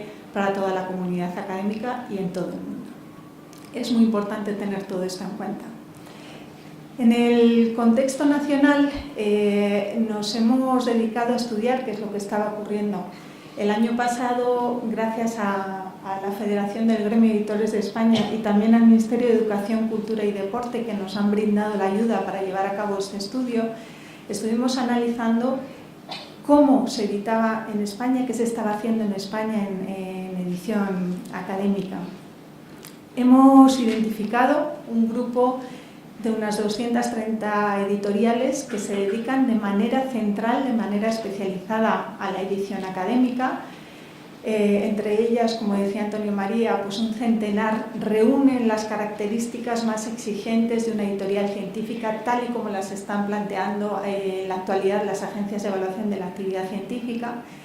Y hay algunos datos interesantes. Hay algunos datos como que, por ejemplo, el 17% de toda la producción editorial del país la están generando las editoriales académicas. Y ojo, eso es importante no solamente por el volumen, sino que es importante porque luego, cuando nosotros atendemos a las estadísticas, a los informes de la Conferencia de Rectores de Universidades Españolas o de la Fundación Española para la Ciencia y la Tecnología, que ofrecen el panorama de la actividad científica española, los libros están totalmente ausentes de los informes y la producción editorial académica existe en forma de libros. Sigo un poco el discurso del moderador de la mesa. Es muy importante, urge reconocer el papel del libro en la comunicación científica, porque gran parte de los investigadores, de los humanistas, de los científicos sociales de este país nos estamos expresando, estamos comunicando a través de los libros. Por tanto, hay que protegerlos desde todos los ángulos, desde todas las esferas, ¿no? Lo que hemos podido ver en este estudio, y sobre todo nos hemos atenido no solamente a datos de producción editorial, de volumen, de características de las empresas editoriales, que como decía Antonio María, fundamentalmente los libros académicos están producidos por pequeñas y medianas editoriales, pues hemos podido ver algunas cuestiones que quizá sean pistas para la nueva editorial que ahora surge, ¿no? Por ejemplo, cómo se están utilizando a veces de manera insuficiente o de manera deficiente los metadatos. Tenemos una magnífica base de datos de producción editorial que es DILBE, producida por la Federación del Gremio de Editores, que es la herramienta básica para la visibilidad y para la comercialización de cualquier tipo de libros y también de los libros académicos. Bueno, pues las editoriales en muchas ocasiones no están haciendo un buen uso de los metadatos. Necesitamos que esa parte de la información esté bien en las bases de datos para luego visibilizar y comercializar bien el libro electrónico. Y no electrónico, perdón, el libro académico me quería decir. También hemos visto cómo es la producción editorial por disciplinas científicas, hemos visto cómo predomina el derecho, la economía, la historia, y hemos visto cómo las editoriales universitarias están aportando más y son más prestigiosas en áreas de conocimiento que son pequeñas, por ejemplo, estudios árabes y hebraicos, por ejemplo, antropología, por ejemplo, lingüística, literatura.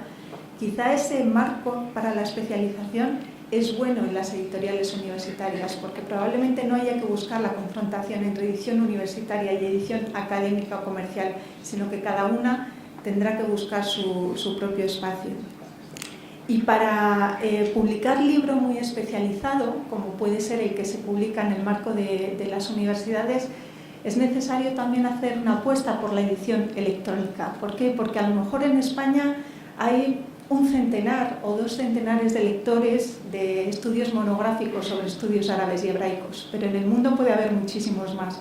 Entonces, necesitamos ediciones digitales, necesitamos opciones de impresión por demanda para que cualquier lector en cualquier rincón del mundo acceda a esos contenidos. Y lo que hemos visto en la edición académica española es que aún falta camino por recorrer. Hemos visto que solamente el 39% de las editoriales ofrecen impresión bajo demanda, que solamente el 45% de la producción editorial académica tiene algún tipo de formato electrónico y, por tanto, es un camino que todavía hay que andar y que hay que fortalecer. Es importante también, hablando del reconocimiento de las editoriales o de las publicaciones por parte de las agencias de la evaluación de la actividad científica, es importante atender a cuestiones como la transparencia, es decir, una editorial universitaria debe hacer ver a sus lectores y también a los evaluadores cómo va a ser el proceso de selección de originales. No puede mantenerse oculta, no pueden desconocerse los procedimientos de selección editorial. Por tanto, la transparencia es otra de las cuestiones que hay que fortalecer. Y en España las editoriales académicas solamente el 50% de las editoriales académicas están haciendo transparentes esos procesos de selección de originales. Sí que hemos visto un alto grado de especialización, es decir, las editoriales académicas no muestran un perfil muy multidisciplinar. En el caso de las universitarias sí, porque tratan de recoger la producción científica de toda la universidad, y la universidad es multidisciplinar por naturaleza, al menos en este país. Y luego también otra cuestión que hemos visto es que no se trabaja tanto la agrupación de la producción editorial en colecciones. La colección es un elemento muy importante para las agencias de evaluación porque implica un doble control editorial, implica todo un equipo editorial que está cuidando los contenidos específicamente de esa colección. Y desde ese punto de vista pues hemos visto que más o menos la mitad de las editoriales están trabajando con la mayor parte de su producción editorial agrupada en colecciones y la otra mitad no lo hace así. Y quizá por apuntar uno de los últimos retos que además se plantea en todo el mundo, normalmente el libro académico ha estado destinado o se ha difundido o se ha pensado para un lector académico, para el investigador que está leyendo en esas disciplinas, en esos campos. Pero existe un público general que puede tener interés en la ciencia. Por lo tanto, la divulgación, la alta divulgación, la difusión de los contenidos científicos en el nivel en que la sociedad civil puede leer ese tipo de conocimientos es una de las tareas clave para que la universidad se acerque aún más a la sociedad y para que la universidad llegue al lector general.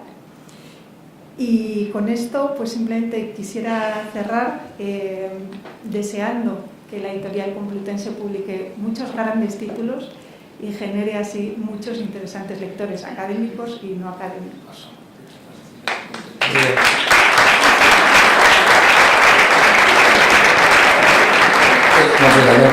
Por tener también un espacio publicitario, como vamos a lanzar la segunda parte del estudio, porque el otro era cuantitativo y ahora es cualitativo, que cuando lleguen las encuestas, que contesten, que dediquen tiempo a contestarle y a contestarla bien. Muy bien, pues muchas gracias. Seguimos entonces el orden previsto. Bueno, muchas gracias. Enhorabuena primero a la Complutense por lanzar este sello editorial, ¿no? Que bueno, ya habéis estado trabajando a lo largo del año, pero esta presentación es un poco el pistoletazo ya de salida, ¿no? Podríamos decir. Y muchas gracias también por invitar a la Ciudad de Madrid. La Ciudad de Madrid no se podría entender sin la Complutense, o por lo menos no sería lo que es ahora, ¿no? La Universidad Complutense siempre ha sido una cuna pues, de reflexión, de innovación, de investigación, también de revolución cultural, de cuestionamiento, ¿no? de la evolución de la sociedad. Y ahora mismo es verdad que también en Madrid recoger este tipo de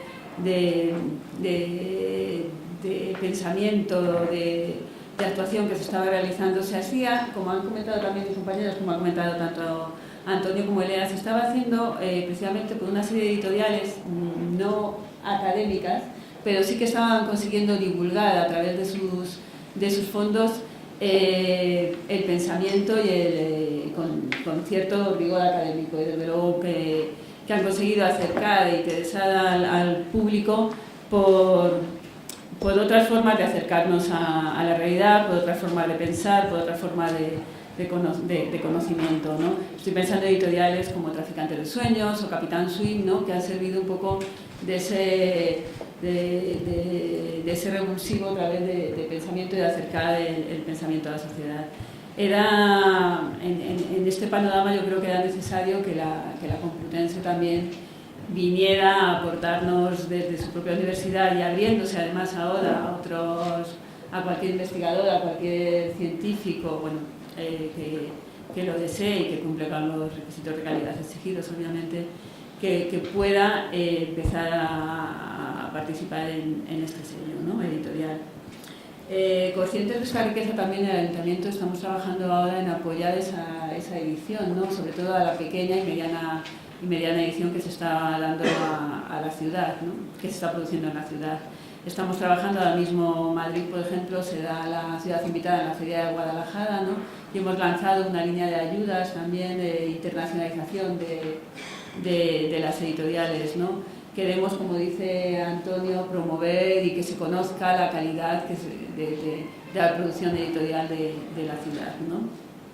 Paralelamente también este viernes vamos a inaugurar, con la idea de que sea algo que se repita periódicamente, ¿no?, la Feria de la Librería y de la Edición Independiente de Madrid, ¿no?, que por primera vez aquí en la ciudad va a ser una conjunción de librerías de la ciudad, que en cada una de ellas podremos encontrar diferentes editoriales independientes, con la idea de acercar esas editoriales que muchas veces no tienen tanta oportunidad de distribución, sobre todo, ¿no?, o de publicidad, etcétera, y que la gente, los ciudadanos, puedan acercarse a ellas a través de esta feria, ¿no?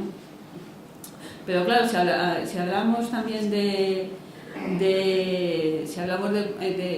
producción editorial académica, estamos hablando del fondo de investigación, ¿no?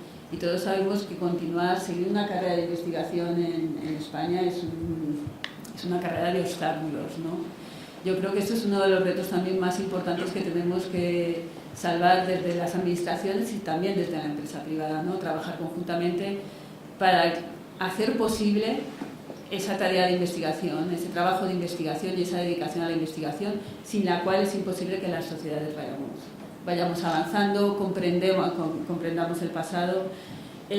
Nosotros este año, modestamente, hemos lanzado unas becas de investigación, preferentemente en el área de humanidades y sociales, ¿no?, y relacionando también, por supuesto, con las instituciones de la memoria, ¿no?, porque obviamente las bibliotecas, los archivos, incluso los museos, no se puede entender bien lo que tenemos si no hay alguien que lo ponga en su contexto, que nos explique, que lo saque a la luz, que lo divulgue, ¿no? Recientemente hemos trabajado, por ejemplo, con el profesor Jesús Martínez para la exposición Letras Clandestinas, ¿no?, que fue una oportunidad estupenda, y yo creo que es uno... Sí, de la Complutense, efectivamente, que fue una oportunidad estupenda de sacar a la luz una serie de documentación, ¿no? En este caso eran, pues, la producción editorial, precisamente clandestina, ¿no?, y cómo esa producción editorial era un reflejo de lo que estaba pasando en la sociedad, ¿no? O, por ejemplo, con la profesora Beatriz Blasco, complutense también, que estamos trabajando también en una exposición sobre la Plaza Mayor en el próximo año, ¿no?, que nos permitirá lo mismo, que está dando un enfoque que nos permite comprender cómo una plaza, a través de la historia de una plaza, puedes comprender la historia de una ciudad, ¿no? Entonces, bueno, yo solamente añadir que es importantísimo que aparezcan iniciativas como la de la Complutense. Es importantísimo también que la gente conozca y se acerque al trabajo que se está haciendo desde la universidad, que vea cómo la universidad es una parte importantísima en la sociedad y cómo la universidad tiene que ser esa fuente de generación intelectual y de conocimiento, ¿no? Y simplemente nada, felicitaros y esperar que sigamos en esta andadura también juntos, que sigamos produciendo juntos, que desde el Ayuntamiento podamos seguir ayudando, o colaborando con vosotros para divulgar y conocernos todos un poquito mejor. Muchísimas gracias.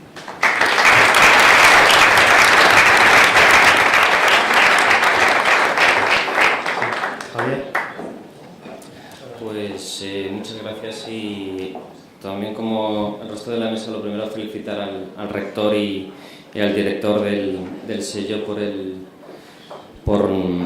por el nacimiento de la editorial. Decías que estábamos ante un milagro. Yo la verdad es que milagros entonces he asistido a unos cuantos, pero pocos renacimientos editoriales sí, quiero decir, pero renacimientos ninguno. O sea que felicidades además viniendo de una institución tan señera como es la Complutense. O sea que enhorabuena y gracias por invitar al Ministerio a este día de fiesta, como decía María. Yo antes de nada quería corroborar lo que decía Luis, que leemos más que antes. Es que esto me gusta decirlo al principio de cada intervención, porque la imagen que se transmite muchas veces es que cada vez se lee menos, que el mundo nunca está peor, ¿no? Entonces, bueno, simplemente recalcar que las estadísticas demuestran que se lee más que hace 10 años, no digamos si fuéramos todavía más atrás. Y bueno, sobre el libro académico en el siglo XXI, si me permitís, yo lo voy a hacer más que un discurso hilado, como hay que ser tan breve, pues daré 3 o 4 pinceladas, ¿no?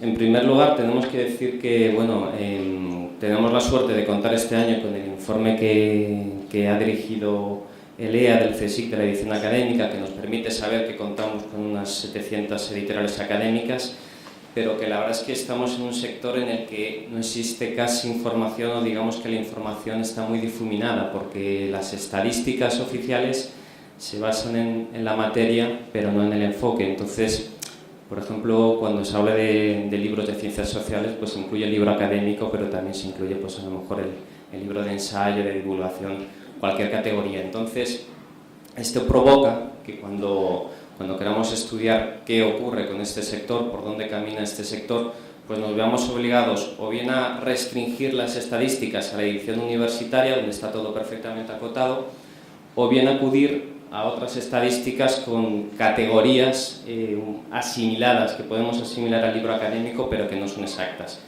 Sin perjuicio de lo cual, sí que hay estadísticas que son interesantes, como por ejemplo un pequeño repunte en el porcentaje de personas que dicen, que declaran que el ensayo es su género favorito. Sigue siendo bajo, del 4,4%, pero bueno, hay un repunte, y yo estoy de acuerdo con Belén. Creo que en buena parte se debe también al esfuerzo de nuevas editoriales, con además un diseño bastante joven, ¿no? Fresco. Yo recuerdo que hace un año en el metro iba leyendo Los obreros contra el trabajo, de Capitán Swing, que es prácticamente una tesis doctoral, y me acuerdo que se me acercaron a preguntarme el diseño. Bueno, no sé si lo conocéis, pero bueno, tiene una cubierta bastante llamativa, y se me acercaron a preguntarme qué tal estaba el libro, que dónde lo había comprado, etc. O sea, me llamó la atención que un libro tan sesudo, porque es un libro sesudo, pues llame la atención simplemente por la cubierta, ¿no? Y bueno, también repasando, antes de venir aquí, estaba repasando las cifras que publica el gremio de editores, y tengo que decir que me ha llevado la grata sorpresa de que la media de la factura de edición editorial entre 2014 y 2016 ha subido de media un 5%, pues bien, en el caso de libros científicos y técnicos un 25%, y en el caso de ciencias sociales y humanidades un 10%, con lo cual, bueno, no son malos tiempos para la lírica, que yo creo que es una buena noticia. La segunda pincelada que quería resaltar es que otra peculiaridad de este sector es que existe un fuerte desequilibrio entre producción y lectores, porque, bueno, en realidad un sector que se dirige a una comunidad, a la comunidad científica, académica, universitaria, casi por definición, es verdad, por supuesto que hay otros tipos de lectores, pero bueno, casi por definición, pues nos invita a pensar en un sector minoritario, con pocos lectores. Se da por hecho, ¿no? Y bueno, pues se puede, entre comillas, comprender o entender que el porcentaje de libros vendidos sea de un 12%. Pero lo que llama la atención es que el porcentaje de libros producidos sea un 20%, con lo cual quiere decir que producimos bastante más pensamiento del que leemos, y me atrevería a decir que ocurre un poco esa pequeña escala, lo que ocurre un poco en el país, porque como bien contaba Antonio, España es una potencia editorial, creo que somos el cuarto o el quinto país del mundo en términos de producción de libros, pero no somos un país, una potencia de lectores, estamos un poquito más atrás, ¿no? Pero bueno, yo creo que es un dato interesante, y creo que de todos modos no es exclusivo de España, porque leyendo estos días, leyendo un artículo sobre la edición académica internacional de una editora, creo que era de una editorial universitaria de Estados Unidos, decía que se producían más libros en Estados Unidos de lo que el lector académico más asiduo podría consumir, ¿no? Además, yo creo que en el mundo universitario anglosajón, además, como hay más exigencias para publicar, ¿no? Entonces seguramente sea un problema que afecta al conjunto a otros países. En tercer lugar, y ya voy terminando, Javier, porque sí tenemos que ser breves, pero bueno, sí que me da la impresión de que este sector tiene en común otros desafíos comunes al conjunto del mundo editorial, el descenso de las ventas, el descenso de los presupuestos públicos. Es verdad, Luis, hablábamos antes de la autoedición. Creo que en el caso de la narrativa la autoedición está entrando con fuerza. En el caso de la edición académica creo que hay unas barreras de entrada. Creo que será más difícil. Creo que tendrá menos espacio la autoedición, un poco también por las exigencias de calidad que comentaba Elea. Y quería decir que de estos desafíos comunes a otros sectores, creo que en el caso de las nuevas tecnologías pues se hace todavía más llamativo, porque hemos hablado antes del libro digital, y es verdad que representa un gran cambio y además una gran oportunidad, porque podemos poner el libro a disposición de todos los lectores, por ejemplo, en lengua castellana. Creo que además el gran cambio, más que el libro en papel, el libro digital, el libro entre ese papel y el libro que es el libro replicado en el teléfono, es el libro interactivo, ¿no? El libro que, igual que en el caso de la narrativa, está muy claro, se escucha con mucha frecuencia hablar de la narrativa transmedia, pues yo creo que el libro académico seguramente también tendrá una vía por explorar ahí, si no lo he hecho ya, porque perdóname, pero tampoco soy un especialista en libro académico, pero un libro que pueda incluir vídeos, gráficos interactivos, no sé, seguro que para las disciplinas científicas, pues, no sé, es algo por explorar, ¿no? Hace unas semanas estaba en otra mesa sobre el libro digital y resulta que hace unos años se concedió en Estados Unidos el premio al mejor videojuego a un libro infantil.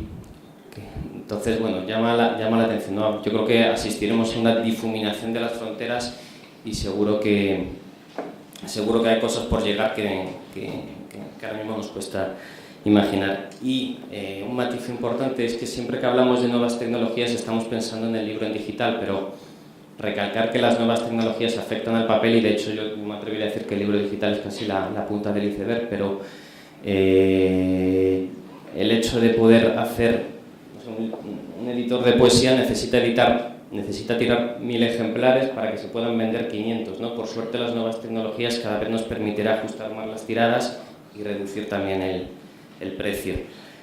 Y ya por último, tarea de la administración, pues yo creo que la administración tenemos que hacer un esfuerzo por tener una concepción lo más amplia posible de la lectura, porque sí que tengo la impresión de que el libro se ha ido cada vez separando más del epígrafe de la educación. Como decía el otro día, lo cito porque el pensamiento es suyo y yo lo comparto. Guillermo Shavelson, en la revista Trama y Texturas, decía: el libro está pasando del epígrafe de educación y cultura a ocio y entretenimiento, que por supuesto que sean libros por ocio y entretenimiento, pero es verdad que el ocio se suele asociar a una actividad algo más pasivo, y nos estamos quizá dejando por el camino lo más importante, que es el potencial de transformación de un libro. Llegado a este punto, ¿qué tiene que hacer la administración? Pues yo diría que lo principal es la compra de bibliotecas. O sea, yo cuando hablo con editores, a mí me dicen: nosotros no queremos ayudas, queremos compras de bibliotecas, ¿no? Y yo creo que es lo principal. Y dicho esto, yo soy un defensor, aunque suena muy mal, de las ayudas, porque por alguna razón cuando escuchamos la palabra subvención automáticamente pensamos en cultura. Pero yo un día me puse a hacer un cálculo, por ahí va. Me puse un día a hacer un cálculo y resulta que, no voy a decir la marca de automóviles, recibe más ayudas que todo el sector editorial de España, ¿no? Entonces, ayudas existen mucho y creo que en el caso de la cultura están más que justificadas. Y eso es todo. Muy bien.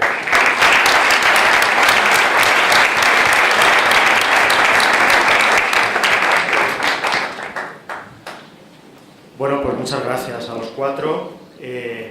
Nos queda como 15 minutos o así, ¿no?, para poder tener un cierto intercambio de impresiones y a ver quién se anima a comentar algo, a preguntar algo, a plantear alguna cuestión. Sí, por ahí, no sé si tenemos un micrófono. Sí. Gracias. También sería bueno que si lo tienen claro dijeran a quién va dirigida la pregunta. Bueno, buenas tardes. Soy Antonio Alvar de la Universidad de Alcalá, de la Complutense de verdad, vamos.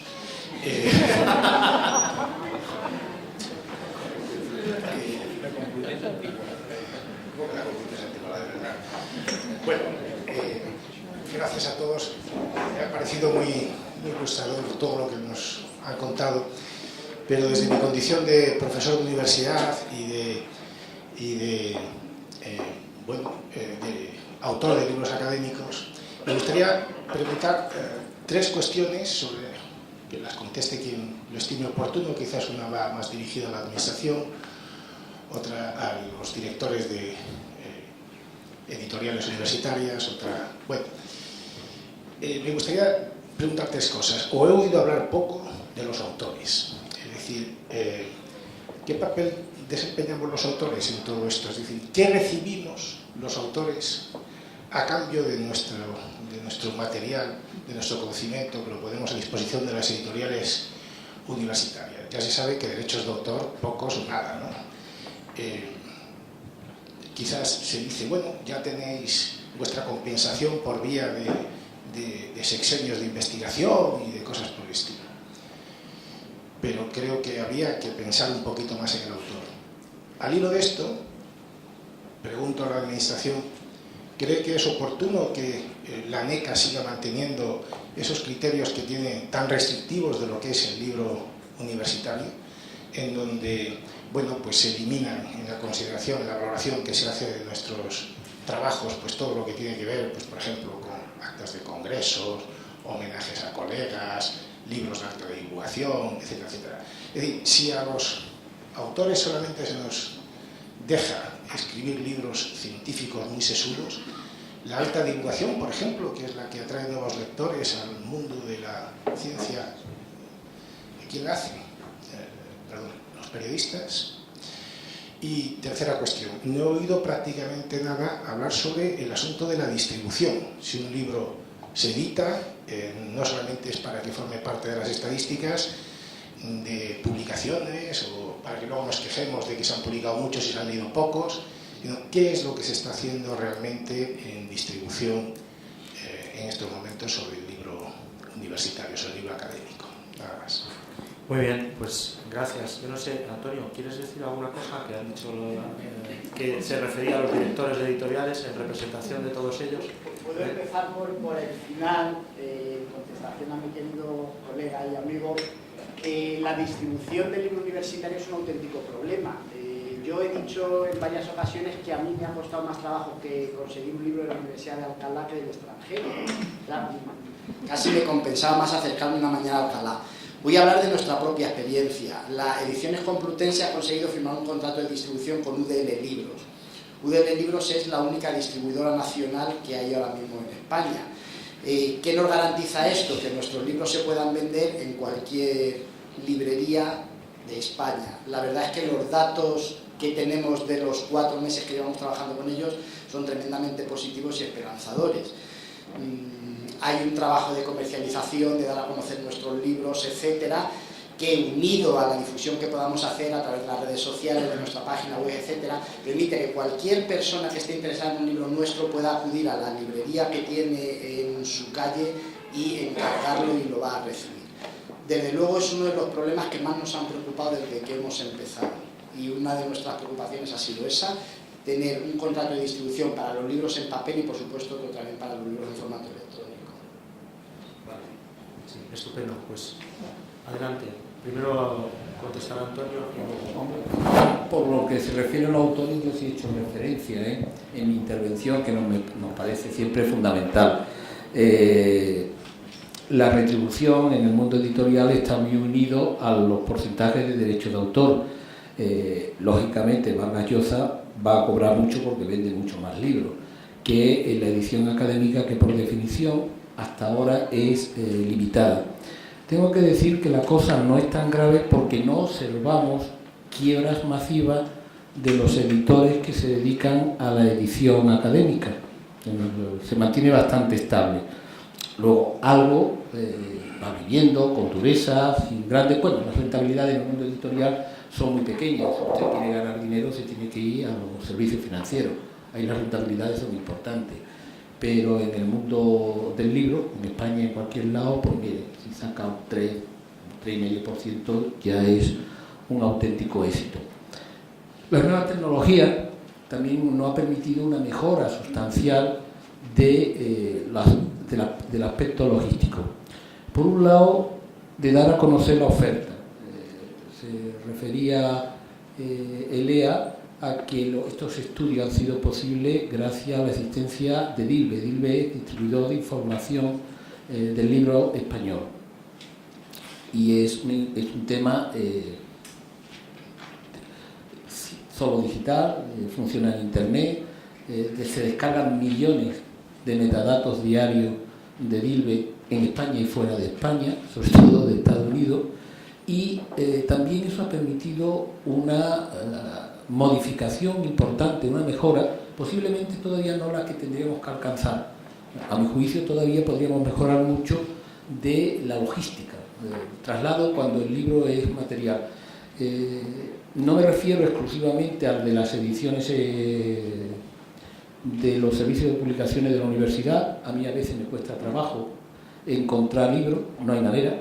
Otras universidades lo encuentro de inmediato, pero sí en general al libro académico y las editoriales que trabajan además con editores, con distribuidores bastante especializados. La que te ha referido es consecuencia de esa revolución que ha nacido exclusivamente para los pequeños editores. Una distribuidora para pequeños editores que está y que tiene 5 a 6 años de vida. Bueno, el tiempo corre lo mismo, son 8, pero no mucho más. Pues están funcionando razonablemente bien y muchos libros de esas pequeñas editoriales están en las librerías que tienen que estar. Quiero decir, en el Corte Inglés es muy complicado, porque el Corte Inglés, si va a vender un ejemplar, pues no le da rentabilidad, no le merece la pena, pero sí hay un circuito que se controla y lo difunden más que razonablemente. Yo digo, algunos editoriales sí están distribuyendo bastante razonablemente. Es posible que en los servicios de publicaciones algunas sean muy difíciles aún de encontrar, pero es porque también, a mi juicio, muchas veces, y eso pasa no solo en los servicios de publicaciones, sino en las publicaciones de la propia Administración General del Estado, que a veces editan libros bastante interesantes, pero no se ven en ningún lado, porque consistía en editarlo, no en esa labor dura que es difundirlo, es llevarlo a los puntos de venta, y no le quiero decir lo que significa cobrarlo. Y estar después presente, además, en la exportación. Como se llame ahora la UNE, porque van cambiando de nombre, yo ya pues viene con nosotros a casi todas las ferias a las que vamos, pero no siempre van las mismas personas especializadas, sino que van variando, y tiene que haber la misma persona que se dedique exclusivamente a, porque una parte muy importante es que consigamos aumentar nuestra exportación. Nuestro mercado interior es el mercado que es, de verdad. Es que podemos conseguir que en el libro académico crezca 3 o 4 puntos más, pero no va a crecer más. No va a crecer más porque es un público especializado. Pero nosotros tenemos que estar pensando, desde luego, en el ámbito iberoamericano, en el del propio idioma, y la meta de derecho a otros idiomas. Eso es lo que de verdad nos dará economías de escala, pero yo no lo veo en esa actividad de exportación. Casi todas esas pequeñas editoriales que aparecen en los estudios que estamos haciendo, la edición académica, todas tienen actividad de exportación. Porque claro, es que nosotros tenemos que pensar siempre en un idioma global. Si es que si no pensamos, si nos limitamos solo a España, no hay nada que hacer. En la ANECA puedo ser aún más duro, pero los estudios que estamos haciendo es para darles instrumentos y criterios que puedan juzgar. Yo soy consejero en el Consejo de Redacción de una revista que se dedica a la divulgación rigurosa de las corrientes económicas internacionales. No hay manera.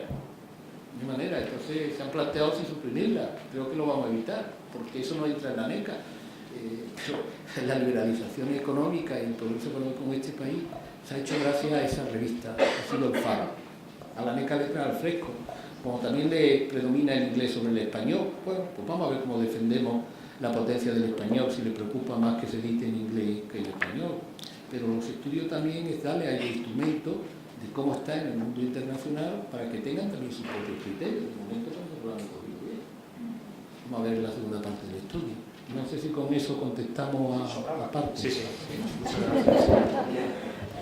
Yo haré solamente un apunte breve en relación con los procesos de evaluación de la actividad científica, y creo que es importante reconocer que tanto la ANECA como la CNEA en los últimos años, sobre todo si comparamos con los inicios de los criterios de ambas agencias de evaluación, en los últimos años han hecho un esfuerzo por reconocer el papel que desempeña el libro académico en la producción científica solo de algunas disciplinas. Es decir, se espera que en las humanidades, en la historia, en la literatura, en la filosofía, se publiquen libros, no así en los campos científicos. No se espera que un físico o un biólogo publique libros, y de hecho no se reconoce explícitamente los criterios de evaluación, pero es verdad que en las ciencias sociales y más en las humanidades se reconoce el rol del libro y se le asigna un peso específico. ¿Qué ocurría? Pues que apenas existían fuentes de información o indicadores que les sirvieran para tomar decisiones objetivas, y toda la decisión sobre si una obra merecía la pena o no recaía en el panel de expertos que en ese momento estaba juzgando esa producción científica, ¿no? Entonces, el panel de expertos puede tener un conocimiento más o menos completo del sector editorial, puede conocer o no una editorial que está siendo sometida a evaluación. Entonces, podían darse decisiones arbitrarias. Desde nuestro punto de vista, el trabajo en el sector editorial académico, en el sentido que estamos abordando, pues en el desarrollo de indicadores, en el conocimiento del sector, en el conocimiento de la especialización, del rigor en los procesos de selección de originales, aportan herramientas, aportan información que permiten objetivar de alguna manera esos procesos de evaluación. Y luego hay que distinguir: la ANECA y la CNEA evalúan en algunos de sus apartados, fundamentalmente la CNEA evalúa actividad investigadora, es decir, investigación original publicada. La ANECA evalúa otros apartados, evalúa transferencia, evalúa difusión, evalúa comunicación pública. En esos apartados entra el otro tipo de géneros del libro, que pueden ser ensayos, puede ser alta divulgación, pueden ser manuales docentes, pueden ser otros géneros del libro importantísimos, en los que desde luego el autor universitario, el académico, tiene que participar, tiene que crear, porque es el autor natural de ese tipo de contenidos. Pero digamos que al ser géneros distintos y ser textos de naturaleza distintos, están evaluados en apartados diferenciados de la ANECA. Y creo que las agencias de evaluación, a pesar de lo que generalmente se cree, están más abiertas a la interlocución con sociedades académicas, con académicos, con profesores, y están dispuestas de alguna manera a dialogar para tratar de modificar los criterios de evaluación. Y no hay más que revisar todos los criterios de evaluación que a lo largo de los años han ido publicando para ver cómo han ido evolucionando. Queda por hacer, pero creo que estamos en un buen camino. Bueno, muy bien, muchas gracias. Creo que tenemos tiempo para alguna intervención más. Lo que podríamos hacer, si les parece, es agrupar las de todos aquellos que quieran intervenir ahora, y la mesa cierra al final con una respuesta. Por aquí habían pedido la palabra. El micrófono, por favor. Hola, buenas. Mi nombre es José María Arrieta. Yo soy actualmente director de la revista Matemática Complutense, de la Universidad Complutense, obviamente, y tenía un par de preguntas. Por una parte, la revista Matemática Complutense hace este año, tiene el 30 aniversario, lleva ya 30 años publicándose, y bueno, es un proyecto que creo que el rector puede dar buena cuenta de cómo surgió Italia ya por el año 87-88, y Actualmente la revista está en los índices de impacto. De hecho, esta última edición hemos estado muy bien situados y tal.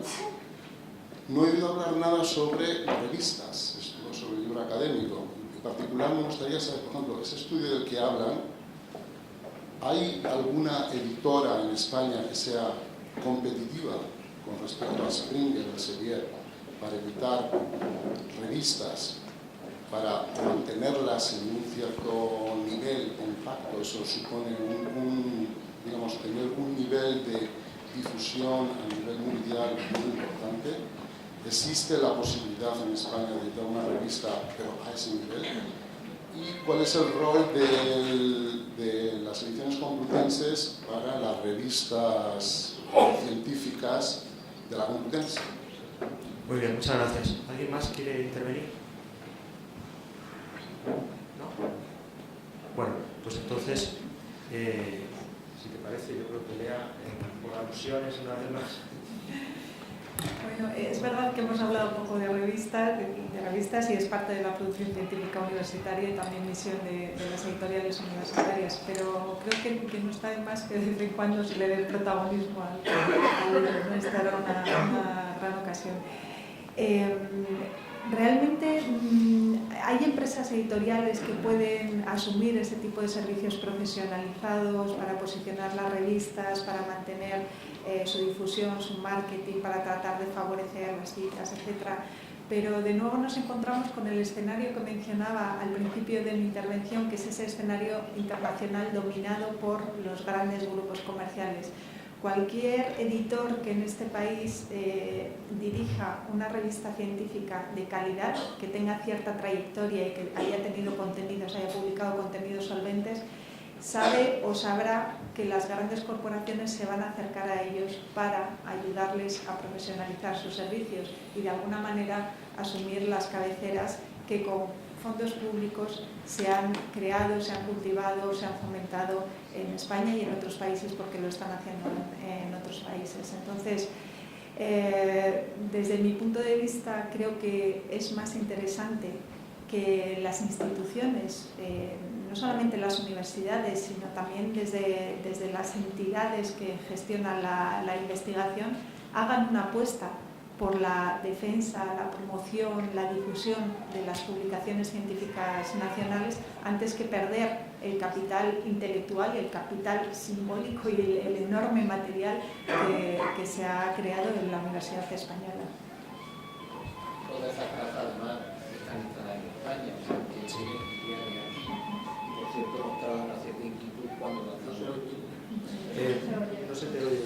No, digo que todas esas grandes, que son tres, están instaladas en España, tienen filiales aquí, forman parte de la federación, y de hecho mostraron su inquietud cuando lanzamos el estudio, porque era como una competencia, ¿no? Al final lo estamos arreglando bien, pero todas están instaladas aquí.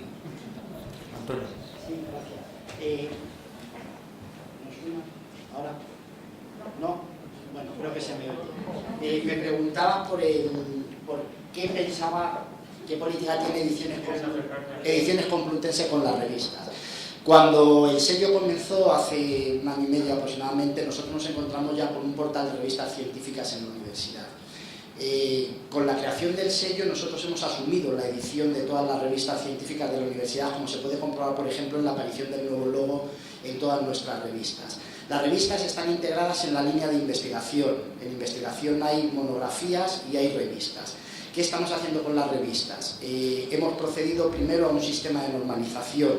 Nos encontramos con un portal tremendamente heterogéneo donde había revistas de distinto tipo y hemos aportado claramente por la calidad. Hemos establecido una serie de requisitos mínimos para pertenecer al portal de revistas de nuestra universidad y precisamente este año estamos en un proceso de evaluación interna. ¿Qué otras cosas hemos hecho? Por ejemplo, hemos dotado todas las revistas de unos estatutos de funcionamiento interno. Hemos adoptado una licencia de Creative Commons reconocimiento, es decir, la política editorial de la Universidad Complutense apuesta decididamente por el acceso abierto de la investigación. Todas nuestras revistas son accesibles desde el primer día a través de nuestro portal. Y, por supuesto, hemos adoptado también un código ético, el código ético de la COPE, internacionalmente reconocido. De esta manera hemos empezado a situar a nuestras revistas con todos los requisitos que les están permitiendo entrar en Scopus, en JCR, por supuesto conseguir el sello de la FECIP con cierta facilidad. Como te digo, este año estamos precisamente en un sistema, estamos atravesando un proceso de evaluación muy riguroso que va a terminar al final de este año. Queremos que todas nuestras revistas, al menos, cumplan con todos los requisitos de la FECIP, al menos, y de ahí en adelante. El año que viene, ¿cuál es nuestro propósito? No solamente haber conseguido regularizar el portal, sino fomentar todas nuestras revistas e intentar situarlas en las mejores bases de datos. Pero es una apuesta decidida también dentro de nuestra línea de investigación. Bueno, pues aquí tenemos que cerrar este acto. Como han visto, se han dicho muchas cosas, se han planteado cuestiones muy interesantes en muchos terrenos. Hay mucho ya hecho y queda mucho por hacer, pero creo que nos tenemos que quedar con la idea de que este proyecto ha nacido en serio y esto debe ser una ilusión para todos. Muchas gracias.